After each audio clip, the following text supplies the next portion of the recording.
Salut, c'est Stéphane. Voilà, aujourd'hui, je vous amène dans mon atelier.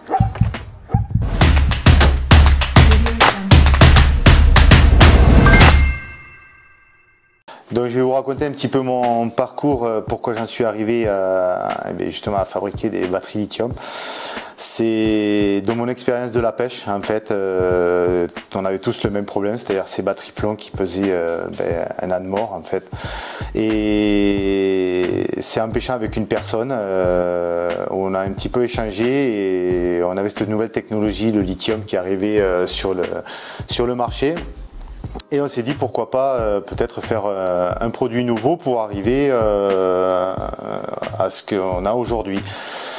Donc j'ai créé une première société qui était la société BBS avec mon associé. Voilà, les affaires ont bien débuté. Après voilà, j'ai préféré me séparer et depuis 3 ans j'ai recréé ma société SH Lithium. Donc cette société se situe à Caumont, donc c'est un petit village pas très loin de Toulouse pour vous situer à peu près plus précisément.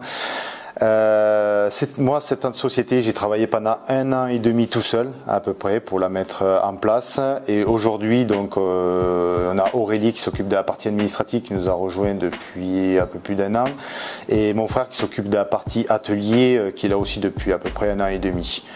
Dans un futur, on va avoir quelqu'un qui va arriver à peu près cet été, au mois d'août, pour s'occuper de tout ce qui est partie communication, des réseaux sociaux et tout ce qui en découle.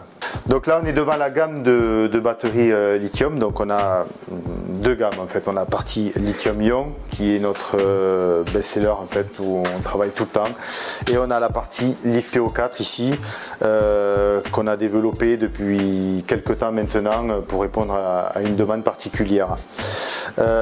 Sur la partie lithium-ion, en fait on a une partie de 12 volts, des batteries 12 volts, 24 volts, 36 volts, et on a une gamme qui va de 50 à 150 ampères à peu près sur chaque voltage, sur différents poids. Donc le modèle le plus comparatif, c'est ce modèle là en fait qu'on utilise pour le lithium-ion. Ce petit modèle, c'est équivaut à une batterie plomb, c'est-à-dire qu'une 12 volts 50 ampères approximativement vaut une batterie plomb de 110 ampères. Donc c'est une petite batterie qui fait 3 kg et qui remplace une batterie qui en fait 25 kg. Donc en comparaison aussi, on a la batterie 50 ampères 12 volts en LiFePO4. Donc ce sont 2 produits différents, c'est-à-dire que voilà les comparaisons pour vous donner à peu près la différence entre le LiFePO4 et le lithium-ion. C'est-à-dire que la différence, elle est au niveau du poids. La batterie est un peu plus lourde.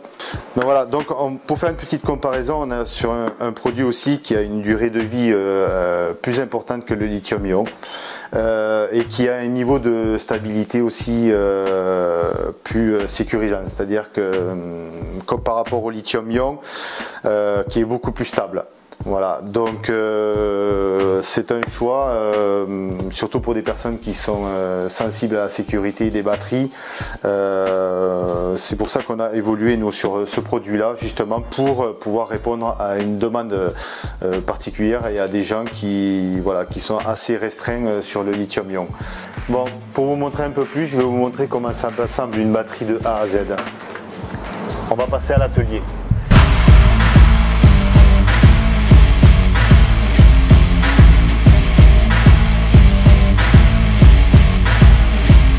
Donc voilà, là on se retrouve tous dans l'atelier. Donc on va commencer par le début. En fait, on a les cellules qui sont ici et nous on fait une première vérification de l'équilibrage des cellules. Voilà, il faut que quand on prend un bloc qui va être dans la valise, il faut qu'il soit parfaitement équilibré. Et après on les contrôle à l'aide d'un voltmètre pour regarder si la tension est identique. Donc en fait, pour vous montrer un petit peu les capacités des batteries, on a une gamme de piles, c'est-à-dire qu'on a celle-là qui est de la 50 ampères, on a ce modèle-là qui est de la 100 ampères et non de la 117 ampères, et on a aussi celle-là qui est de la 150 ampères. Donc c'est pour ça que vous avez cette différence de gamme entre 50, 100 et 150. Nous on a fait le choix de travailler avec de la cellule prismatique en lithium-ion, pas avec de la 18650 pour la simple raison pour limiter le nombre de soudures sur les batteries, et moins on a de soudure, moins on a de problèmes. Donc une fois qu'on a fait le contrôle de tout ça, on va passer sur les établis là-bas pour mettre en œuvre les cellules. Donc là il va faire la mise en œuvre de la cellule. Donc le format qu'on va faire est propre à nous en fait. C'est pour pouvoir intégrer les cellules dans la caisse. Donc nous on a fait un format qu'on a estimé le mieux pour pouvoir entrer dans la caisse. Donc là on fait des traits de colle. En fait ce qui se passe c'est que ça crée un petit vide entre les cellules pour pas qu'elles soient en contact les unes contre les autres. Donc là on intervertit pour les soudages, les moins, les plus. Voilà le format d'une 24 volts 100 ampères. Donc une fois qu'on a terminé ceci, on passe à la partie soudage. Donc voilà, la petite dernière de cette année, on a investi dans une machine à souder laser. Avant on soudait tout ça manuellement avec un fer à souder et de l'étain.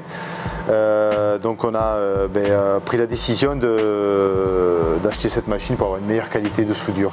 Donc là on va souder un petit bloc de 12 volts 50 ampères.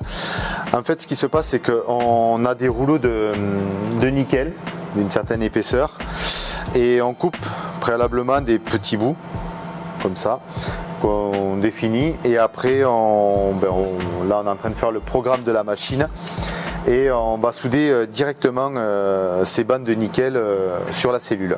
Donc on a un petit outil, c'est pour plaquer bien la languette, autrement le contact ça soude pas.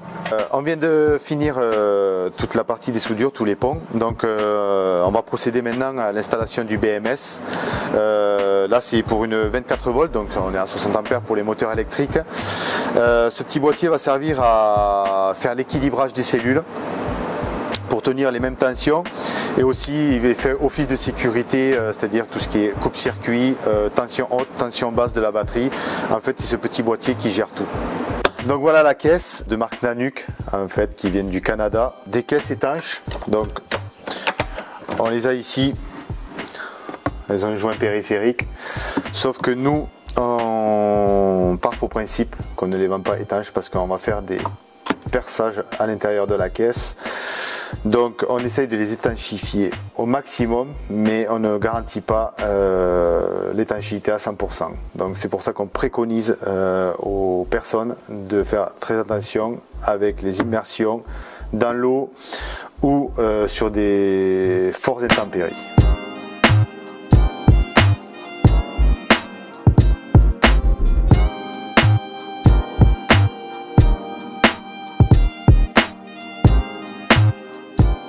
Là, on va incorporer un élément de sécurité, donc ce qui est un fusible 60 ampères à l'intérieur. Donc si quelqu'un crée un court-circuit ou en branchant son moteur ou ce qui peut arriver, en fait ça vient faire sauter le fusible à l'intérieur, et comme ça la batterie elle est toute en sécurité.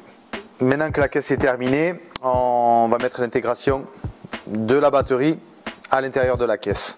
Donc ce qu'on va faire, c'est quand même de positionner le bloc. On a une colle fortement adhésive qu'on met sur le fond de la caisse. Ça c'est pour appuyer le bloc, pour éviter qu'il puisse se décoller du fond de la caisse et pour le maintenir comme il faut. On fait le calibrage de l'écran sur du 24 volts. Donc on rentre les programmes dessus, on débranche et voilà. Donc la batterie, l'écran est réglé. Là maintenant on va refaire toute la connexion des câblages dessus. Donc la partie positive et la partie négative de la batterie. Donc maintenant on va faire le blocage des cellules. Donc on travaille avec de la mousse Eva. Parce que avant en fait ce qui se passait c'est qu'on collait les blocs avec de la résine au fond et on mettait de la mousse expansive tout le tour de la batterie. Donc ça fonctionnait très bien. La batterie était bien bloquée, il n'y avait pas de souci. Le seul petit souci pour nous, En fait, c'était le SAV, parce que en fait, pour sortir la batterie, enlever la résine, tout ça, ça nous prenait énormément de temps. Donc en fait, on a opté maintenant pour mettre cette colle noire là au fond de la caisse et de travailler de la mousse Eva pour nous, qui est beaucoup plus pratique à enlever et on gagne énormément de temps au niveau des SAV. La batterie est terminée. Voilà, pour une petite information, au tout début de mon activité, en fait, moi j'ai amené tous mes produits dans une société qui est à Toulouse, où on a fait divers tests en fait pour avoir toutes les homologations pour le CE, qui est très important parce qu'aujourd'hui, si vous avez tout ce qui est partie assurance, tout ça, nous réclame des documents. Donc tant qu'il se passe rien, tout va bien, et le jour où il y a quelque chose, il faut qu'il y ait quelqu'un qui puisse répondre surtout. Donc voilà, nous on a trouvé très important de faire toute cette partie qui en cas d'incident peut être très utile. Maintenant on va la prendre sur la table où on met en charge toutes les batteries, c'est-à-dire que maintenant on va faire partie chargement de test qui va charger toute la nuit. Et demain matin, on va arriver, nous, pour contrôler si la charge a été faite correctement, si elle est bien à 100% et si tout s'est bien passé avec la batterie. Et à partir de là, elle partira dans le colis à la livraison. Je vais vous expliquer un petit peu quel est le mieux à faire pour votre batterie.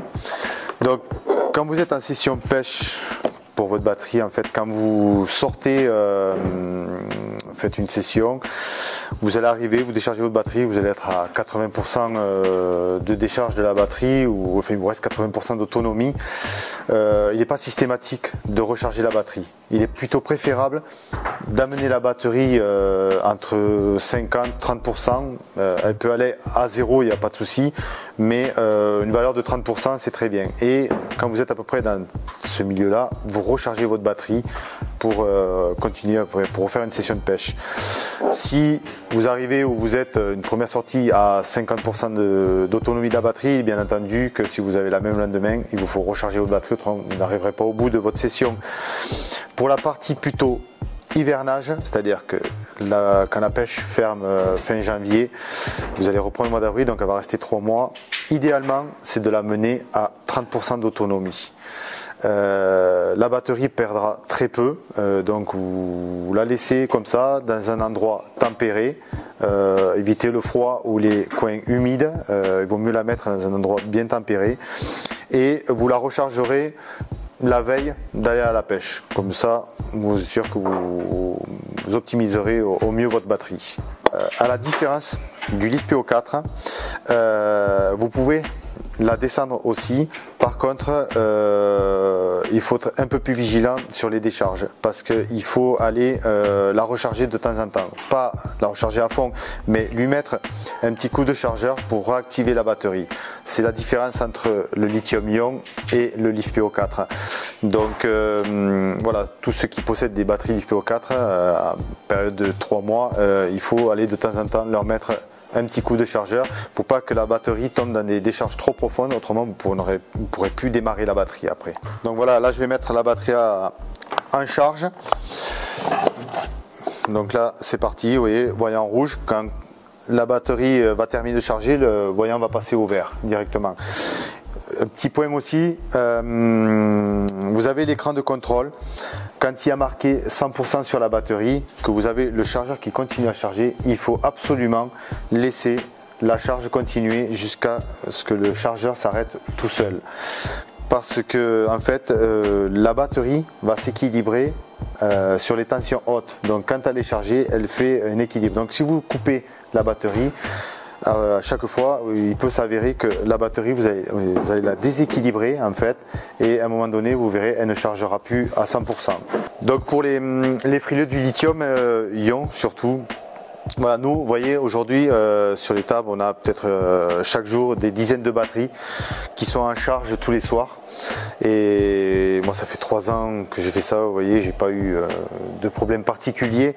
Donc voilà, c'est surtout, il faut bien se mettre dans la tête, c'est ou de la mauvaise manipulation ou de la mauvaise utilisation. Il n'y a pas de risque particulier. Si on regarde bien, en fait, on est entouré de lithium autour de notre vie quotidienne, c'est-à-dire tous les aspirateurs Dyson, votre visseuse, dont on se sert nous aussi à l'heure actuelle, vos vélos électriques, vos ordinateurs, vos téléphones portables, tous ces chimies-là, c'est du lithium-ion. Donc voilà, on est entouré de lithium-ion tout autour de nous et on n'a pas plus de dégâts ou de dégradation malgré le volume de lithium qu'on a autour de nous. Donc voilà, soyez quand même serein avec ce produit, il n'y a aucun problème. Donc on va parler aussi de la sortie régulée sur les batteries. Alors pour le cas de la 12 volts, en fait sur le lithium-ion, on a un assemblage qui fait qu'on est sur du 12 volts 6 et on va vite tomber en dessous du 12 volts parce qu'on travaille sur des tensions particulières. La sortie régulée, elle va nous servir ici où on allume le bouton et on a une prise ici pour alimenter tout l'électronique. En fait, ce qui va se passer, c'est qu'elle va vous sortir du 13 volts 8 en permanence, que votre batterie elle soit chargée de 100% à 0. Le régulateur est là pour optimiser le courant et vous sortir un courant régulé de 13 volts 8 en permanence pour optimiser votre électronique à chaque fois. Donc ça c'est sur une 50 ampères. Pour évaluer un peu le besoin de vos batteries, si vous avez assez avec votre batterie plomb aujourd'hui, pour vous donner un petit comparatif, c'est la 50 ampères. La 50 ampères, voilà, il faut se mettre dans la tête que le lithium c'est à peu près 2 fois plus puissant qu'une batterie plomb. Donc une 50 ampères équivaut à une 100 ampères plomb. Donc si vous êtes suffisant avec votre batterie plomb à l'heure actuelle, vous pouvez passer sur une 50 ampères. Si vous voulez avoir plusieurs jours d'autonomie, vous passez sur un modèle au-dessus. Mais déjà, ces modèles-là sont très bien pour faire des petites embarcations, des flottes tubes, tout ce qui est kayak, motorisé, tout. Voilà, ça c'est vraiment le premier produit qui sort sur la base de la batterie plomb. Après, tout ce qui est nos best-sellers, en fait, c'est plutôt la 12 volts 100 ampères, la 24 volts 100 ampères et pour les grosses navigations les 36 volts 100 ampères. Beaucoup de personnes prennent du 100 ampères par mesure de sécurité et je pense aussi parce qu'ils ont dans l'esprit de ces batteries plomb 100 ampères. Mais donc avec ces modèles-là, ils tiennent plusieurs jours sur l'eau. On va évoquer aussi un petit sujet au niveau du parasitage sur les éco-sondeurs. Donc en fait nous on a eu plusieurs expériences. Au tout début de mon activité, on vendait les batteries, ils branchaient le moteur et le sondeur sur la même batterie et des fois on trouvait des problèmes d'interférence sur les sondeurs. On s'est aperçu en fait que les problèmes ne viennent pas de la batterie mais qui viennent plutôt du moteur électrique. En fait, c'est lui qui crée des interférences et la batterie ne fait que retranscrire sur le moteur électrique. Pour mon expérience, on a à 98%, on n'a pas de problème. Mais il s'avère que de temps en temps, on a peut-être des moteurs de mauvaise qualité et on n'arrive pas à résoudre ce problème de parasite. Là, c'est irréversible. Il faut passer sur 2 batteries. Voilà, donc c'est des cas qui arrivent très peu, mais ça peut arriver. Donc j'espère que cette petite vidéo vous a plu. Écoutez, voilà, si vous avez des commentaires à nous faire par rapport à cette vidéo, n'hésitez pas, soit sur nos réseaux sociaux, Facebook, Instagram ou Fish and Chip, vous pouvez mettre tout ça, ou vous avez aussi notre site internet que vous pouvez voir directement. Voilà, donc écoutez, on vous attend et on attend vos questions avec plaisir.